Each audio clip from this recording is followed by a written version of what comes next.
Hey guys, and welcome to another edition of Burton Borders. You may hear some talking in the background. That's because Elijah is watching his team Arsenal against Wolverhampton, currently 1-1 at the moment. Hence, that's why I didn't do a live phone in today, because Elijah's watching a game, so I wanted to give him that little bit of respect, although I shouldn't, but as a father, just showing him that love. Anyway, I'm here to review our boring 0-0 draw against Tottenham. But before I get into this review, guys, you know the drill. Please like this video, subscribe to the channel, turn on all post notifications so you'll be notified every time we make a new video. Welcome to the Burton Borders. Ain't got no time for no stallers, yeah. We are the risers, we're not the fallers. Our channel is growing wider and taller. Yeah, we're here to give you the news about your dear beloved Blues, yeah. So if you like this YouTube channel, like, subscribe and turn on that bell. Yeah.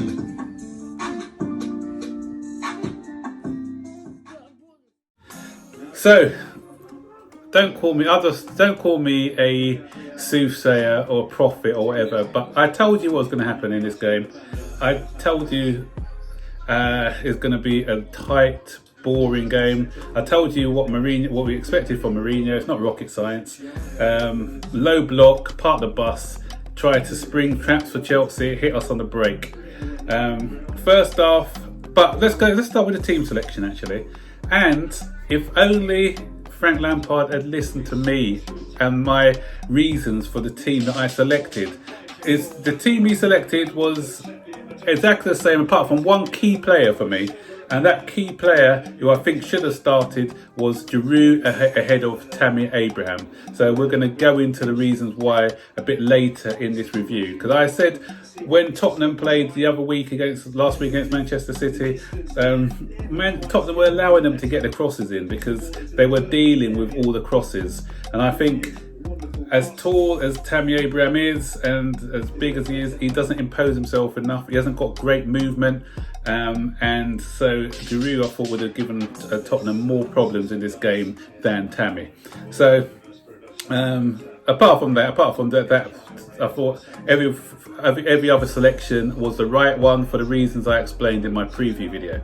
So first half, Tottenham, it was an even first half. I thought Tottenham started off quite bright. They had a couple of chances. Bergwijn, using his pace, got away, made a wrong decision. Then Timo scored a brilliant goal. I thought, wow. But then only for the offside, the flag to go up, and it was offside by a yard or so. And then Ndombele, who I thought was having a fantastic game for Tottenham after a disappointing season last season. I thought he was one of their standout players today. He had a shot where Kepa would probably have let that in, but we've got Mendy in goal now. So Mendy pulled off a brilliant save.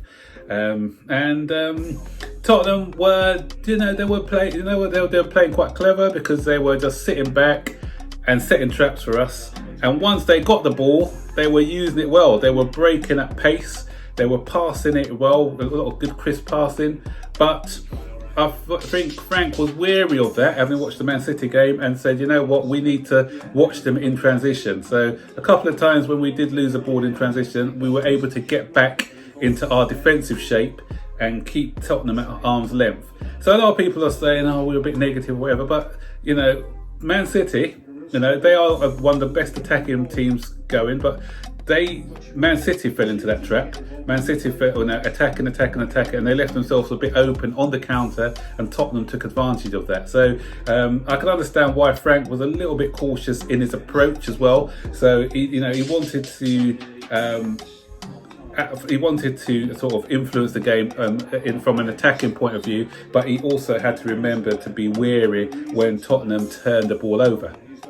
And as I predicted, as I said, what Frank needs to do, what he did do, was to put Kante in and around Harry Kane, and Harry Kane wasn't even in the game. Kane and Song were not in the game. The main attacking thrust came, as I said, from Bergwijn and Ndombele a bit, but those two weren't really, they were well nullified. So Kane, who was dropping deep, Is that a goal? Ooh, 2-1. Oh, 2-1. Podence has just scored for Wolverhampton Wanderers. Elijah's excitement from Gabriel has gone down. He's looking a bit sad now. Sorry. Anyway, back to our review. Now.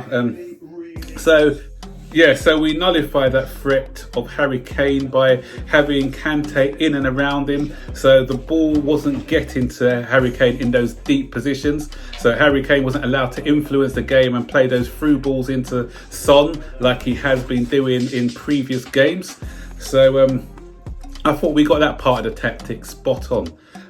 Second half now, Chelsea, it was just attack against defence, basically. Tottenham showed no ambition in coming forward, not one single shot on or off target. No, they had one shot off target right near the end, if you can call it a shot by themselves though. But Tottenham just were sitting back, and you can see the intentions of the managers by their substitutions. While Chelsea tried to put on more attacking players, Tottenham's manager Jose Mourinho was putting on more defensive-like more defensive-like players, proving that he was happy to come away with a point. Which was quite laughable when he said his players were disappointed with the point at the end of the game. Really, you went there looking for a point, so how could your players be disappointed when they didn't show any attacking ambition, especially in the second half, Jose? And Chelsea are their own worst enemies today. And that's because we created a lot of chances in the second half, and we're not getting back into that habit where we're not putting away chances that we're creating, because we're a lot more clinical in front of goal in our first few games, but now in our last couple of games we've missed them. We saw it against Newcastle when we didn't put away some of our chances. Luckily we won that game comfortably 2-0. Even against our game on the Champions League game, I'm thinking Lille in my head, but because I messed up last time with Lille, it's Rennes. So Rennes, when we missed a couple of chances, Werner and some other people missed some chances, and today it was Tammy Abraham's turn, because that's why I wanted Giroud in the team, because once again Reece James is robbed of assists. Two peaches of crosses he's put in to that side. Tammy Abraham, he's 6'4". Why? He needs to practice. If you're not good in the air, you stay after training, you get people to cross the ball for you, you improve in the air. For his height, he's got to be doing better in the air for that. I don't know how he jumps. He jumps in a funny way. He doesn't jump to the ball. It's like he's ducking away from the ball when the ball's crossing, because his body positioning is so strange when he for those crosses. Those were put on a plate for him. It was like, come on, take me. I swear Giroud would have buried at least one of those two headers. So that's why I said, had Giroud been in the side, I think we'd be looking at a different result. So a lot of you may come think and say, okay, well done, Max. Giroud came on and he missed that sitter at the end. Yeah, okay, that's fair point. But Giroud he should have actually thought about that one a bit more. It was an instinctive touch for that one, and so it didn't quite work out. But I think if the ball's coming in the air, Giroud's a lot more comfortable with that, and I think his finishing in the air is a lot better than what Tammy's is. Someone made a good point on Twitter, actually, very good point. And what he did say is, if Giroud was on, he would have scored the 2 goals that the 2 chances that Tammy Abraham's missed.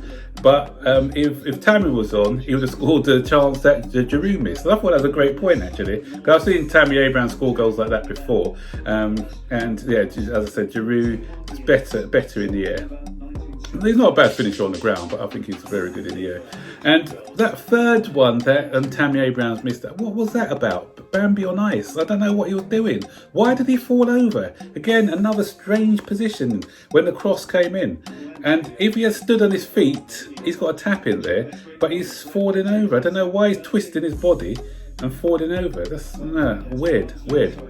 So a lot of people will say, I'm hearing a lot of people saying, that's the 5th game now against a big club, and Frank Lampard hasn't won a match against a big club, so there's reason to be worried. But For me, not in this one, because I give him a slight for the selection. As I said, I'd have had Giroud ahead of Abraham. But apart from that, I thought that we executed our game plan pretty well, and it's not Frank's fault that players can't put away simple chances. We created Ziyech. Oh, yeah, Ziyech had a chance as well where he skied over when he was. He should have at least hit the target on that one. So we were creating chances, but we weren't executing those chances. The only game I was disappointed with in all the games that we played against the big teams. There are two games actually. I thought the Liverpool game we were a little bit passive, and we could have done a bit more in that game. And against Manchester United, I thought Frank Lampard's substitutions could have been a bit more progressive, putting on more forward-thinking players.